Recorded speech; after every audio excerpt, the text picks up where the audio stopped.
This is not going to be another one of those videos where somebody talks to you about thumbnails and click through rates and all the same jargon you're used to hearing on every single video.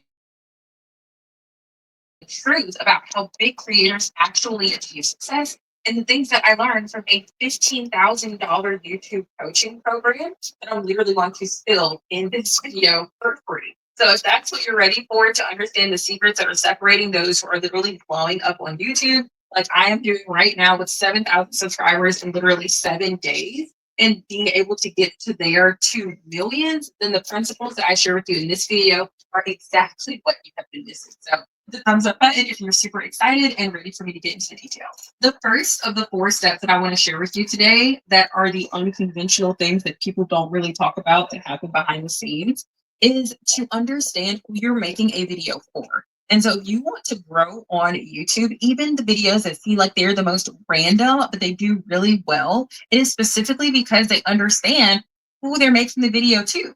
Even something that seems as random as Mr. Beast content or an ASMR channel, they understand that they are making a video for someone who is watching their video for a particular reason.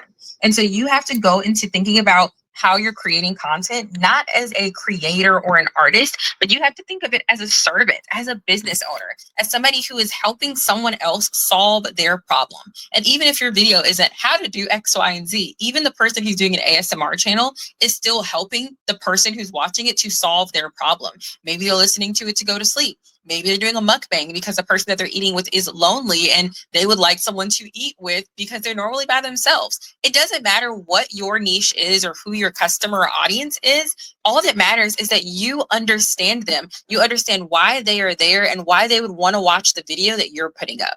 And so you can't just think, what do I want to talk about today? You have to think, what does the person that I'm making this video for want and need to hear? And how do I put it into a package that is going to be the most well received by them? And so when you start viewing your YouTube channel as an opportunity to serve others and as an opportunity to solve their problems and to meet their needs, then of course they're going to come flocking to you. Just like you clicked on this video because you want to know how you can do the same thing in your own YouTube channel. And I am providing a service. I am telling you all the things that you need to know to do that. And so you thumbs up the video, you subscribe because you want to make money online and hear more about it.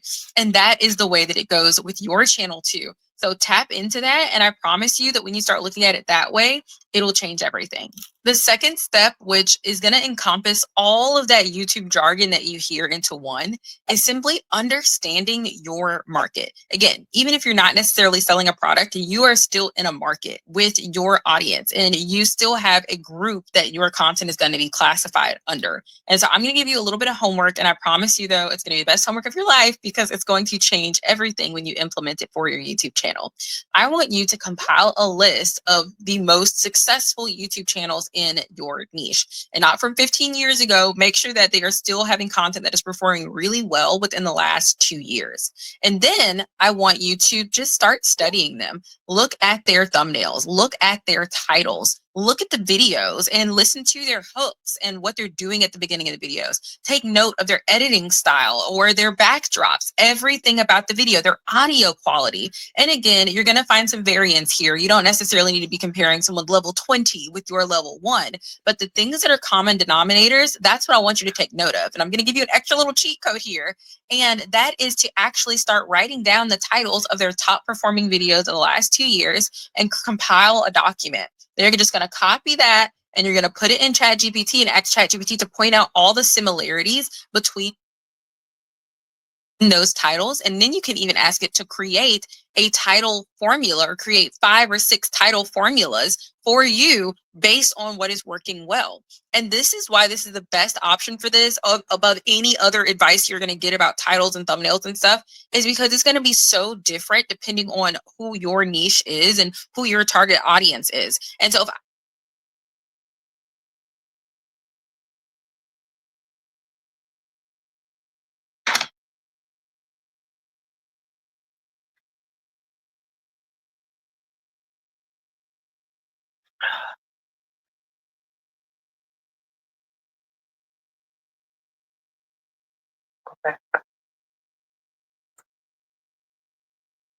I give you advice that helps with the, kind of self-help, Christian business, financial improvement, like social media, the kind of realm that I'm in.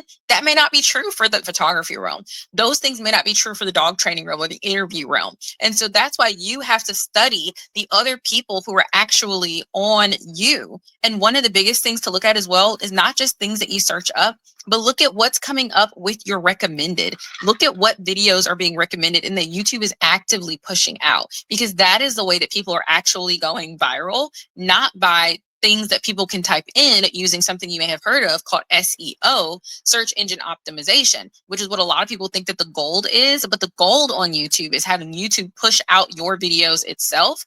And that is how I was able to, one of the biggest reasons I was able to get 7,000 followers or subscribers in 1 week is because YouTube itself was promoting my video, because I followed those principles. I studied what was working well in my niche. And then I did step number 3. So step number 3 is to use the proven blueprint plus your authentic voice. This is truly the secret formula. And so what I mean by that is you have now gathered the blueprint by figuring out who your audience is and how you're going to help them, what problems you're going to help them solve. And you've also figured out what is the standard for your niche, for your industry, for the people who are creating in the same space as you, right?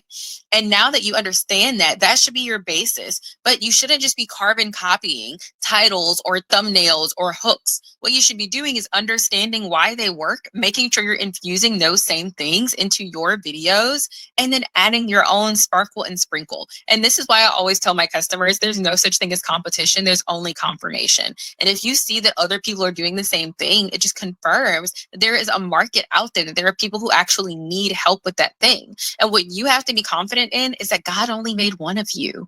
There's only one of you with your experiences, your insights, your specific demographics, like you being a man or a woman, or you being whatever race or ethnicity he created you as. And so all of those things that create this wonderful you soup is going to be a unique soup that nobody else has. And so you don't need to worry about competition. You don't need to worry about what other people have going on, because you are going to reach somebody that is distinct and different from these other people and who God has called for them to reach. And so you do not be afraid to add that you-ness into it. Like, I make puns, I make jokes, I give, kind of quotes and like sayings, and you see how animated I am. Some people say they hate that I talk with my hands.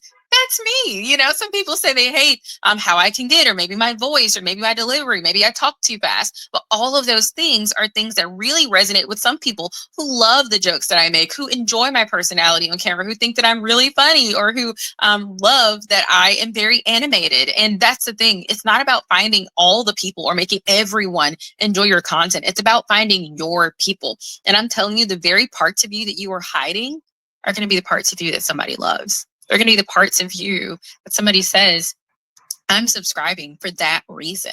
For me, one of those things was my faith. For so long, I battled with talking about my faith in relation to business. But I said, that's me. My identity is in Christ. And just as many people will click off this video for me saying that, there will be just as many, if not more, who will stay on and subscribe, because they have been looking for not just business advice, not just social media advice, not just self-help and improvement advice, but they've been looking for advice from a biblically grounded perspective. And now that they have found it, they are so happy. And you can comment below if that's you. I'd love to chat. And they're so happy that they found a place that is a good fit for them. And so do not be scared to add your unique voice, because in that you're going to call out to those people who are uniquely assigned to be learned and to learn from and to be taught by you in this thing that God has gifted you at, and in this problem that you are solving for them. And before I tell you the fourth thing, there is something that you should know, is that I didn't only get 7,000 subscribers in 1 week. I also made over $50,000 in cash that same week, just from people coming in from my YouTube channel. And so if you want to know not just about how to get subscribers, but how to actually monetize so you can literally make your yearly salary in a single month, then I would love to explain to you how I'm able to monetize my skills and create a passive income system where I can make money like that every single month while literally working not even 5 hours a week. And I have a training that is free in my description that goes over everything step by step and is going to show you exactly how I do it. And you can subscribe subscribe. I'm going to make another video about it next week that's going to be going over the steps that I took to be able to make $100,000 a month or more working 5 hours a week. But if you don't want to wait for that, make sure you check out the video in the description. It is a free training that goes over everything that you need to know so that you can monetize using YouTube and to be able to make enough to quit your job, even if you don't have thousands of subscribers. So step number 4 is probably the only kind of more cliche advice on this list, but it's tried and true because it works. And that is analyze your data. Once you've started posting consistently, which I didn't even bother making that a step because, I mean, when you're looking at your market, you need to see how often they're posting and stuff like that to figure out what's going to be the best balance for you as well, to see, like, again, what's expected. But once you've done during that and after about your first 30 days is when you can start really looking at your data, and you can start looking at, okay, what's working well? How about the click-through rate? How many people are looking at my video? They're actually clicking on it. How are the, my engagement doing? Are people dropping off in that first 30 seconds? And whatever it is, you can look and see what's going really, really well and what's going really, really wrong. And then you can just adjust and test different things out. And you really have to come into this as a scientist and somebody who's prepared to learn. If you decide you're going to pop off and your first video is going to get you 1 million views, not only are you going to be disappointed, but it's also going to make you discouraged from wanting to continue trying because you set these high expectations for yourself. If you want to set some expectations for yourself, I'm going to challenge you to set what I call action goals. Action goals are the goals that are based around the things that are completely within your control that you can do. So an action goal might be like, I'm going to take aside an hour a week to focus on YouTube. And in this first week, I'm going to focus on getting a compilation of channels. In the second week, I'm going to focus on getting a compilation of titles. The third week, I'm going to get a compilation of hook. And the fourth week, I'm going to get a compilation of thumbnails. Then next month, I'm going to expand that to 2 hours per session. And now I'm going to go through and I'm going to analyze what are the things. And so you see what I mean? And then you say, okay, the next month, my goal is to me to take all of that and to create my scripts for the first month of YouTube.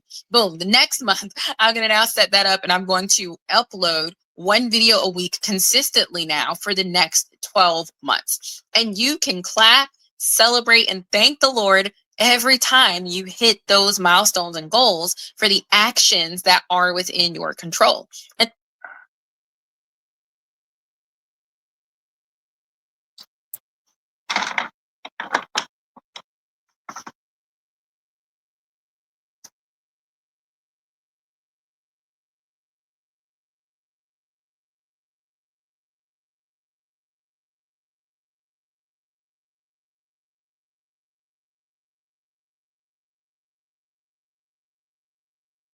And then you have outcome goals, which are the things that are not directly in your control. It doesn't matter if you hit every single thing on that list. You may not get 100,000 subscribers your first month on YouTube.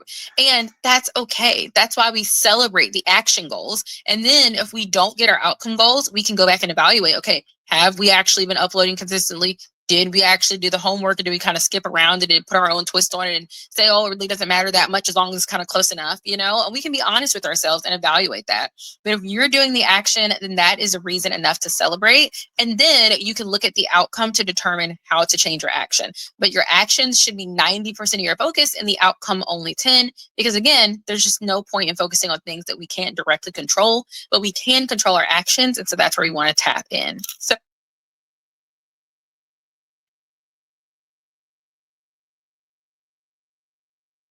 again, if you want to know how to not just create a YouTube channel, but how to be able to monetize it through your own skills and being able to offer people something that they actually really want and that they'd be begging you to pay for, make sure you check out the training I have below, which is free. And then at the end, it does explain how you can work with me if you want more help to learn from me on how I was able to do the same thing. So I'll see you there. What's up, y'all? Welcome back to the winning team.